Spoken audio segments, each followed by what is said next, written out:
Hopefully, the reaction to XDefiant and Frontline is like a wake-up call. We won't make Splinter Cell games anymore because they don't sell. Go people play Ghost Recon because it's not Call of Duty.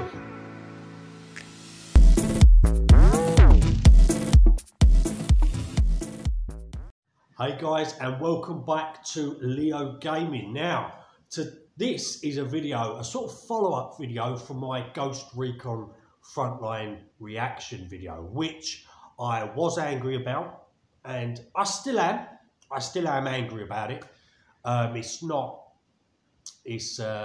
been a bit harsh on the developer, because sometimes I can imagine, I look back at a video and I think some of the things I said, like for example, especially about the developers, at the end of the day, what you've got to remember, guys, it's not the developers' fault.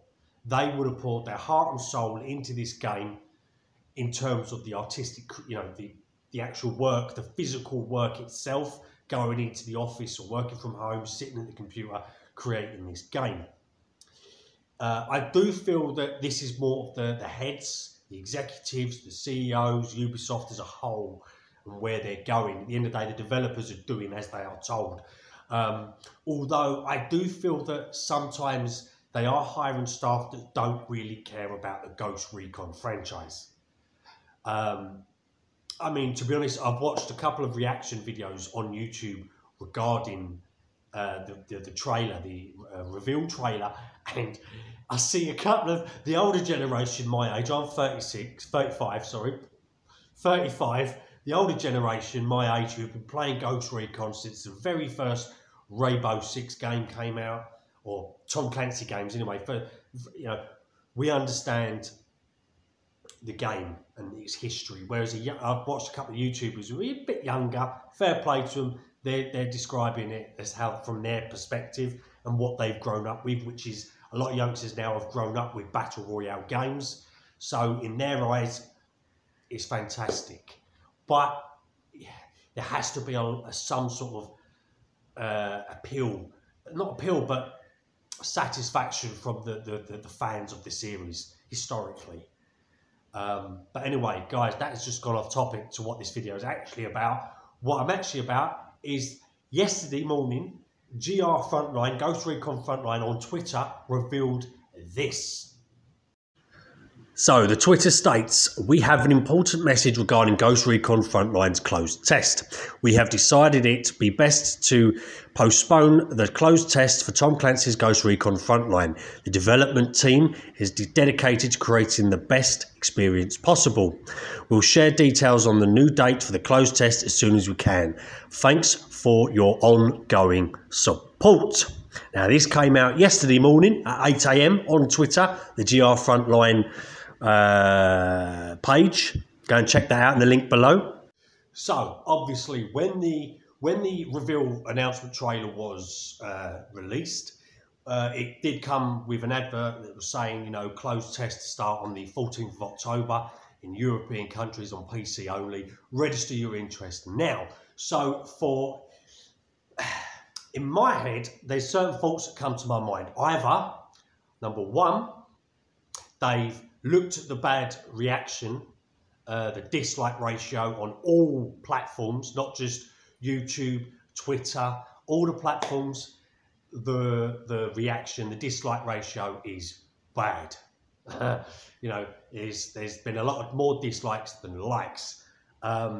So they've listened to that, number one, and they've taken steps and thought, So they're either internally discussing where they're going to go with this, and thought, damn, this is not quite the reaction we was hoping for. Let's pull the plug on that test and let's have a massive discussion as to what we've done wrong here. Number two, they've but they've also thought, going forward, could we possibly change the name now, or change the format? Again, this will go into discussions. Actually, that's not number two. That would probably still be number one.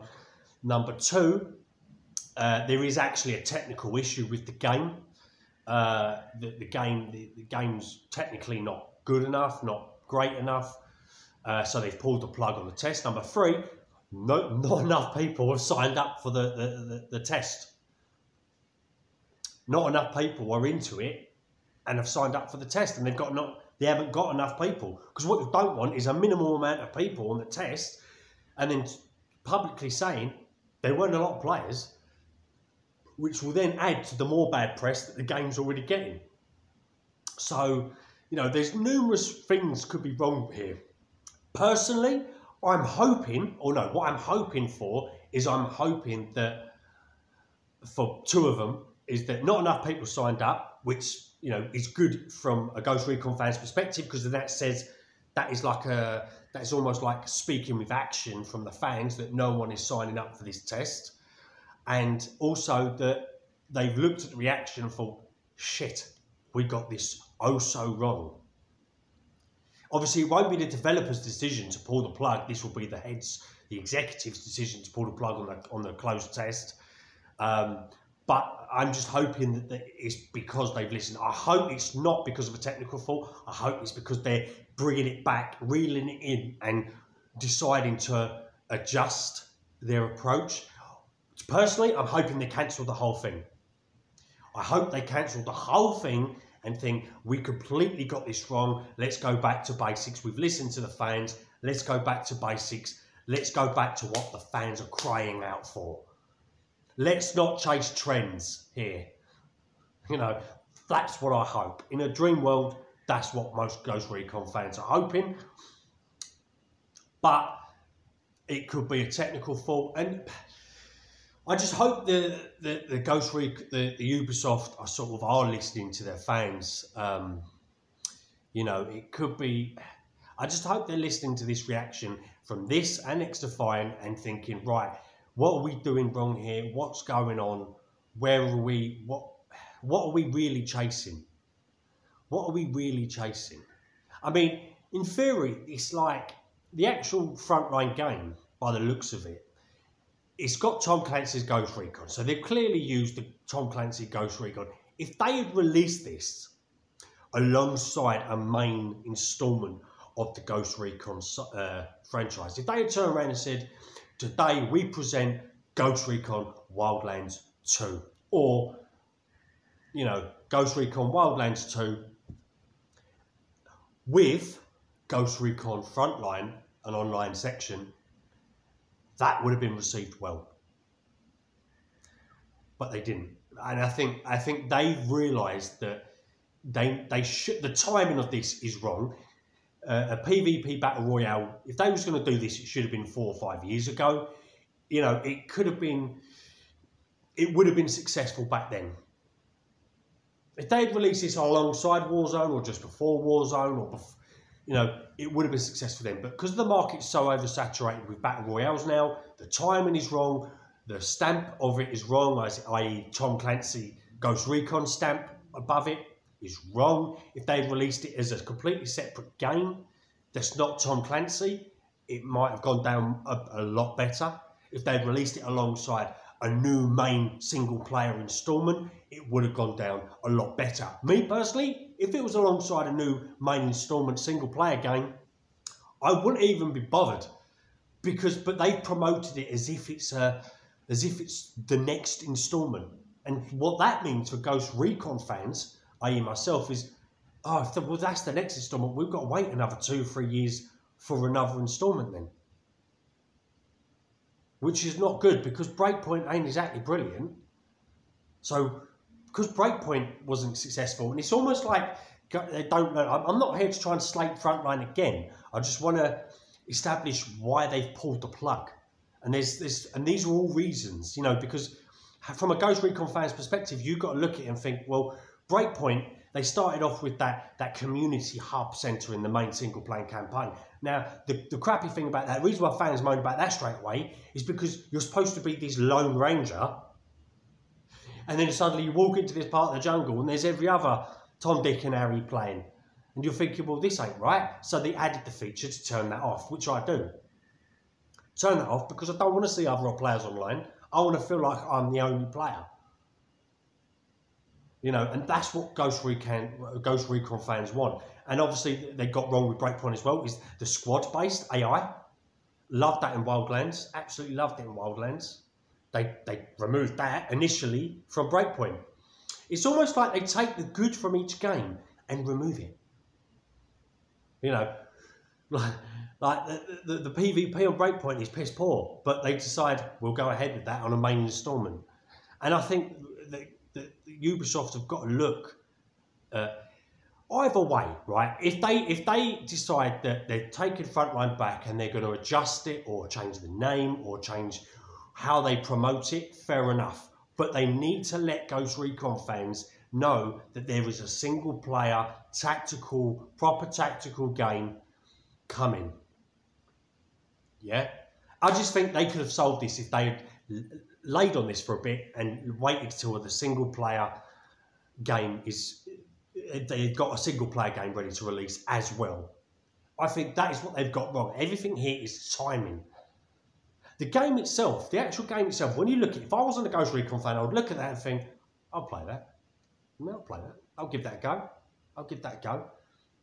Because you're not a Tom Clancy fan. But as a Tom Clancy fan, there's nothing tactical about a 100-player battle royale. I mean, I've had a comment on my reaction video saying, oh, I'm a Warzone player. I'll jump onto the Ghost Recon game because, you know, it's more tactical than Warzone. Nothing is ever going to be tactical in any battle royale game. Let's get this right.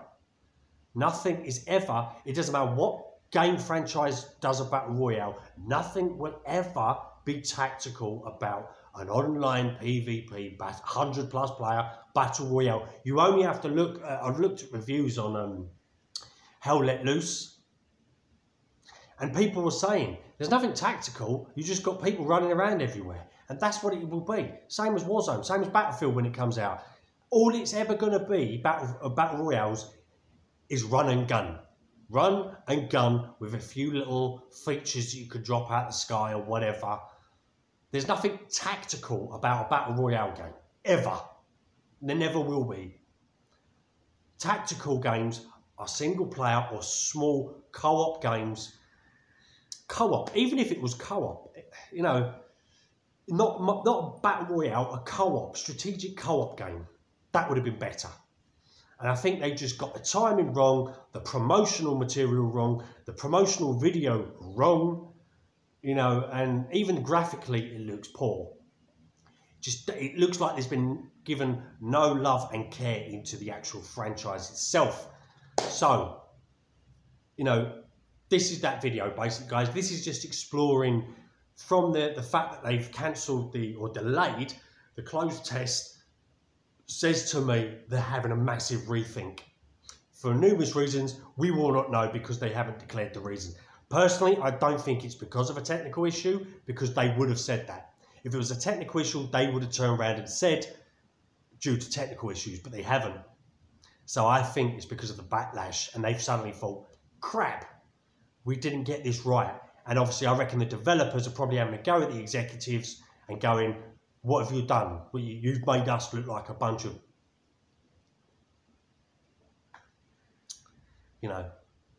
Hopefully, the reaction to XDefiant and Frontline is like a wake-up call to Ubisoft to start producing something a bit better. Start producing actual Tom Clancy games. And stop chasing the trend. Because what made Ubisoft unique, and this is another big thing. Do you know why, Ubisoft, you have a fan base? Do you know why people play Tom Clancy games? Not just Ghost Recon, The Division. I love The Division. I used to love Splinter Cell when it was coming out. Used to love Splinter Cell, the original ones anyway. They started getting a bit more action orientated. See, they don't learn from their mistakes. This is another thing. They don't learn from their mistakes. You look at Splinter Cell, the original ones were fantastic when it was stealth. But then as soon as they started going into the action, they're not bad games, but when they started going into the action-orientated games, you look at the history, they stopped making Splinter Cell because the action Splinter Cells weren't selling as well as the stealth ones. So they just stopped making Splinter Cell. So why don't you go back to the stealth element of Splinter Cell games? They don't learn. It's like they don't learn. We fucked up one franchise in Splinter Cell by trying to go action-orientated. That failed. Now, with Ghost Recon, we're trying to go PvP Battle Royale. Guess what? That's going to fail as well, and you're going to ruin, and you're going to suddenly sit and go, we're not going to make Ghost Recon games anymore. Like a baby spitting his toys out of his pram. We won't make Splinter Cell games anymore because they don't sell, because we think people aren't playing it the way we want them to play. You're going to do that with Ghost Recon. So, and this is another thing, Ubisoft. What you've got to realise is, people play Ghost Recon because it's not Call of Duty. It is not. That's what makes it unique. That's why you have fans of the Tom Clancy franchises, because it's not Call of Duty. And so you decide to go down the Call of Duty route. And it's like, you're not realising you have a fan base because it's not Call of Duty. That's what differentiates Tom Clancy from Call of Duty. Ubisoft, wake up and realise this. Hopefully this game is cancelled for good and you can move on back to single player experiences with a multiplayer element tacked on. Guys, this has been Leo Gaming. This has been the follow-up video to my initial reaction. If you do like my content, don't forget to hit the like and subscribe button. Let me know in the comments below why you think they've delayed this Frontline game. And let me know. Again, guys, don't forget to hit the like and subscribe buttons. And I will see you soon. Love you all. Bye.